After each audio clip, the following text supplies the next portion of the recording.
Iran के इतिहास से वर्तमान तक ईरान की सभ्यता दुनिया के प्राचीनतम सभ्यताओं में से एक है। ईरान दुनिया का वह देश है जहां सबसे पहले कृषि की शुरुआत हुई। लगभग 12,000 साल पहले ईरान में कृषि की शुरुआत हो गई थी।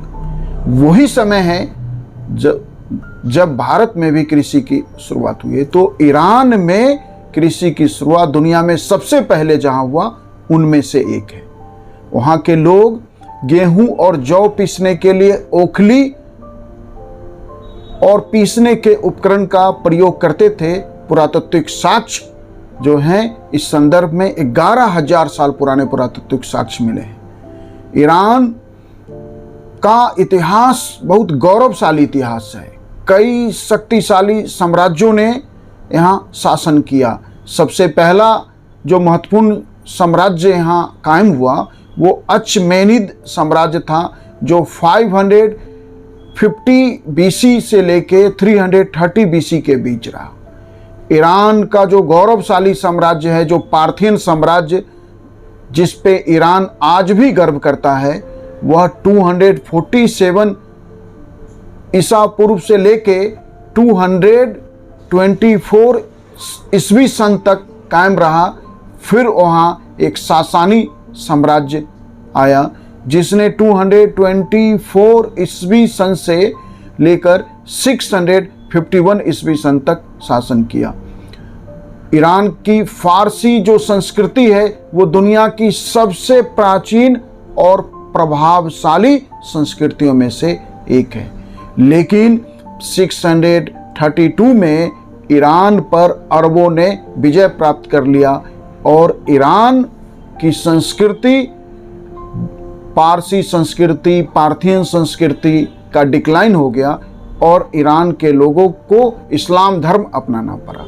इसके बाद ईरान में कई इस्लामी राजवंशों ने शासन किया, जैसे उमैयद खलीफा राजवंश, अब्बासी खलीफा राजवंश।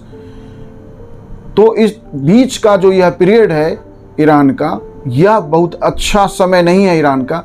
लेकिन फिर 1921 में ईरान में पहलवी राजवंश की स्थापना हुई और इस राजवंश ने ईरान को फिर से गौरवशाली इतिहास के तरफ, ईरान को फिर से आधुनिक बनाने के तरफ काम शुरू किया। तो पहलवी डायनेस्टी के जो पहले राजा हैं, राजा शाह पहलवी, उन्होंने कसर राजवंश का तख्ता पलट करके 1921 में ईरान के अंदर पहलवी डायनेस्टी की नींव की। इसमें मुख्य दो राजा ही हुए। राजा शाह पहलवी जिन्होंने 1921 से लेकर 41 तक शासन किया, और मोहम्मद राजा शाह पहलवी 1941 से 1979। ईरान के इस पहलवी डायनेस्टी के राजाओं को शाहों का शाह कहा जाता है। 1917 में ईरान के पहलवी राजा ने यह तय किया कि पार्थियन साम्राज्य के 2500 वर्ष पूरे हो रहे हैं 1971 में। तो ईरान जो है इसको शानदार समारोह मनाकर जो है इसको सेलिब्रेट करेगा और दुनिया के सबसे बड़े जलसे में से एक का आयोजन ईरान की राजधानी से 600 किलोमीटर दूर एक नया शहर परसेपोलिस में बसा दिया गया। 600 किलोमीटर की जो है शानदार सड़कें राजधानी तेहरान से परसेपोलिस तक बनाई गई और वो ग्रैंड पार्टी में दुनिया के 65 मुल्कों के हेड ऑफ स्टेट और महत्वपूर्ण राजनीतिक व्यक्ति शामिल थे। यह दुनिया के शानदार दावतों में से एक था। लेकिन इस समय ईरान में आम लोगों की आर्थिक स्थिति अच्छी नहीं थी।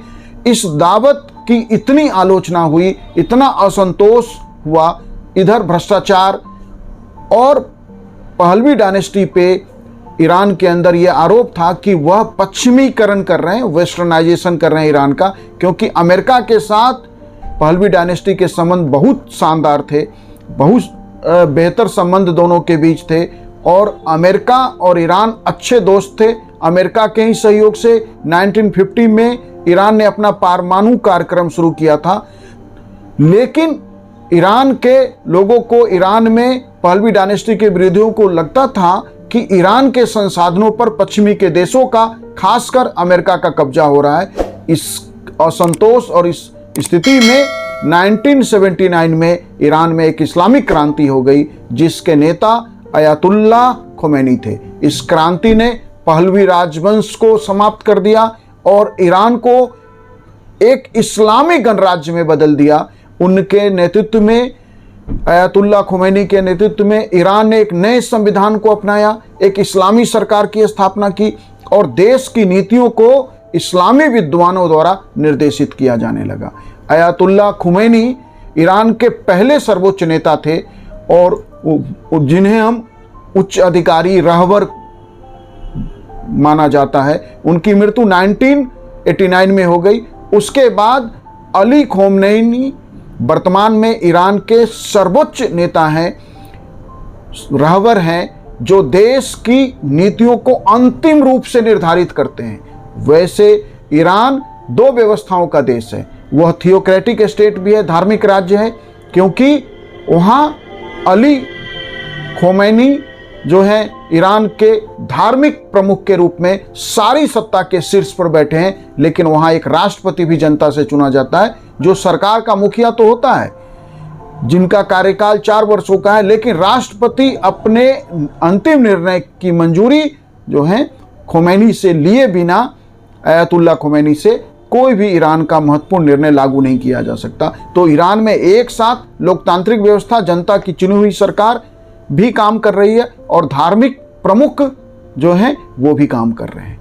तो सरकार का नेतृत्व जरूर राष्ट्रपति करते हैं, विभिन्न मंत्रियों की नियुक्ति करते हैं सरकार की, लेकिन सरकार की नीतियों को अंतिम मंजूरी जो है अयातुल्ला अली खोमनेनी की मंजूरी के बाद ही लागू किया जा सकता है। सर्वोच्च नेता के पास जो है, अली खोमैनी के पास राष्ट्रपति के फैसले को रद्द करने तक की शक्ति है। ईरान का जो वर्तमान है वो दो व्यवस्थाओं के बीच चल रहा है। एक थियोक्रेटिक स्टेट जहां धार्मिक प्रमुख अंतिम रूप से सभी बातों की मंजूरी देते हैं, और एक लोकतांत्रिक व्यवस्था। इन दो व्यवस्थाओं के बीच ईरान की जनता पिस रही है। ईरान के अंदर जो है स्थिति आम लोगों की खराब है। लेकिन ईरान ने जो अपना बैलिस्टिक मिसाइल प्रोग्राम अमेरिका के सारे प्रतिबंधों के बाद भी लागू किया है, बेहतर तरीके से चलाया है, जिसने अभी इजराइल ईरान संघर्ष में कि इजराइल के ऊपर इजराइल का एयर डिफेंस सिस्टम इतना मजबूत है कि वहाँ कोई अटैक नहीं संभव है, उस भ्रम को जो है ईरान ने मजबूती से तोड़ दिया है, खारिज कर दिया है।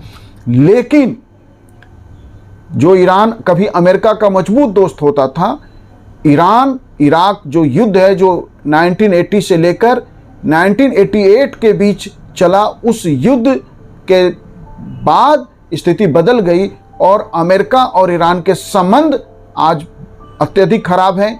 अमेरिका उसके परमाणु कार्यक्रम के कारण ईरान पे प्रतिबंध लगाए हुए और 2 दशकों से अधिक के प्रतिबंध से ईरान की आर्थिक स्थिति खस्ता हाल है। ईरान पे अमेरिका के ज़्यादातर सहयोगी भी प्रतिबंध लगाते हैं। तो ईरान आर्थिक रूप से कमज़ोर देश है, फिर भी उसने जो है इजराइल के आक्रमण का जिस तरह से जवाब दिया, उसमें यह माना जा सकता है या दुनिया ने यह मान लिया कि यह ईरान का, ठीक है कि ईरान के शीर्ष सैन्य कमांडर मारे गए, लेकिन यह ईरान की हार नहीं है। तो ईरान अपने इतिहास के उस महान काल से निकले, उस महान काल की पुनः वापसी करे जो है, ऐसा ईरान के लोग चाहते हैं कि कभी ईरान दुनिया के शानदार सभ्यताओं का, संस्कृतियों का देश था।